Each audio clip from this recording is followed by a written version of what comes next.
welcome to Nirmal Bang, ladies and gentlemen. I'm Hiral Daria. We have with us Kunal Shah, Head of Commodities Research, joining in. Kunal, welcome to the show. Kunal, overall, if you see in terms of crude prices globally, you are seeing some bit of easing coming in. Brent has gone down below $110 per barrel. Is this a downward trajectory from here on, or do you think there are still spikes that could come in? Okay, so the major factor behind oil prices which have firmed up was the Russia-Ukraine tension. So far, there are no positive outcomes out of 3 meetings which have been done. So day before yesterday, there was one more meeting, and in that meeting there was no conclusion. So Ukraine is still not willing to give up the 2 territories which Russia wants to be autonomous. Second, the sanction continue to take place on Russia by US, Europe, and the other countries. A couple of investment banks have started to wind down their operations from Russia. So it seems that there is a tremendous pressure building on Russia from the Western communities to stop this war and invasion which is going on right now. So I don't know who crumbles the first, but it seems that maybe, in the fourth meeting today or maybe during the weekend, if some bit of positive optimism can come out, and that is something which remains to be seen. So my view for the market and for the oil, like you said, first sell on rise. In intraday, in today's trading, it can still go up if there is no positive outcome from the fourth meeting also. Then it can go up by 8,400 maximum. But from there, I recommend to remain short in crude oil. 2 reasons. One is the demand side is looking little grim, and other thing is that if there is a positive solution to the Russian crisis, then another $5 to $10 downside in oil is very much likely. So if you don't want to go long, wait for a spike during evening session and sell crude oil, and it can test very well, 8,050 to 8,000 rupees during next week. Right. So, Kunal, that's with regards to where crude is concerned. Now, moving on to in terms of gold and silver as well. What's the sense that you're picking up from here on? Because clearly we've seen gold topping around 53,000 in today's session. Silver has edged slightly lower. So is that a similar fashion movement? I mean, in terms of the way what we're seeing in crude? Yes, gold and silver, it is absolutely moving in tandem with what is happening with the Russian crisis. But if you note that yesterday, despite of the fact that there was no positive outcome out of the meeting between Russia and Ukraine, then too gold prices went down.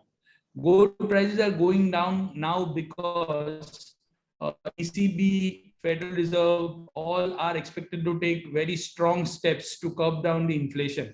And the strong step includes rate hike. The strong steps include winding down the balance sheet. So my sense is gold and silver, during evening session, sell them on the rallies. 53,200 to 50, gold is a sell.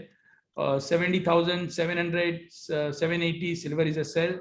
So I'm expecting, this, even though the negative news keeps coming, then too gold, silver are not able to move up immediately. It means that somewhere, market is expecting that this crisis is not going to escalate further, and maybe in 3-4 days there is a solution ahead, or the peace ahead, because Russia has taken a big blow economically. Their currency, Russian currency, have collapsed by almost 40-50%. Russian stock markets are closed. Russians' wealthiest businessmen have been sanctioned. Russia is facing a payment crisis because of the SWIFT restrictions. Russia's, if you see, interest rate in Russia have spiked from 7.5% to 20%. So can you imagine the kind of state which is already taken place in Russia is scary. So I think, it's just a matter of time, who crumbles first, like I said. And I think solution of this crisis is very much likely in next week, or maybe perhaps in the weekend. So gold and silver sell on rallies. Right. Kunal, coming to base metals as well, if you see in terms of nickel, it was very interesting where, on Shanghai Futures Exchange, the prices dropped to their lowest limit during the evening trading session yesterday after that, 3 days of prices hitting their upper limit. Uh, how are you viewing nickel now from here on? And is there any counter effect that we are seeing on other base metals as well? It's very surprising that the LME trading is not yet resumed today also, and that is something which is causing a lot of uncertainty and jitters in the market. What is going to happen? But the Chinese trader, which was behind the shorting nickel, is saying public statement, is passing public statement that I'm going to sell more nickel. But the fact is that the price is the way it is shot up 3,000, that there is no such kind of shortage in the market. The nickel is very much available in the market, and it's just the speculation which has led to this kind of massive upside. So I'm of the same view. Prices should go down and sell on rallies, but unfortunately, right now on MCX, we cannot trade on any basis because we do not mirror Shanghai exchange, what is happening in Shanghai. We mirror what is happening in LME, and LME is closed. So no trading recommendation. From today morning till now, only 11 lots of volume have taken place in the March contract. So if you are stuck in the nickel, it's a different story altogether. But if you're not stuck, then please do not trade in it. Right. And with nickel, what's the view coming in with regards to copper, aluminium, as well as other base metals? So you're saying you would be bullish on aluminium as well, right? Yes. And any view coming in with regards to copper and natural gas? I think copper also clearly fell on rallies. I think copper prices should go down, and I'm not a very optimistic on the outlook of copper. So 718, 818, 820 good levels to go short. 825 should be a stop loss, and 805, 802 should be a target. Right.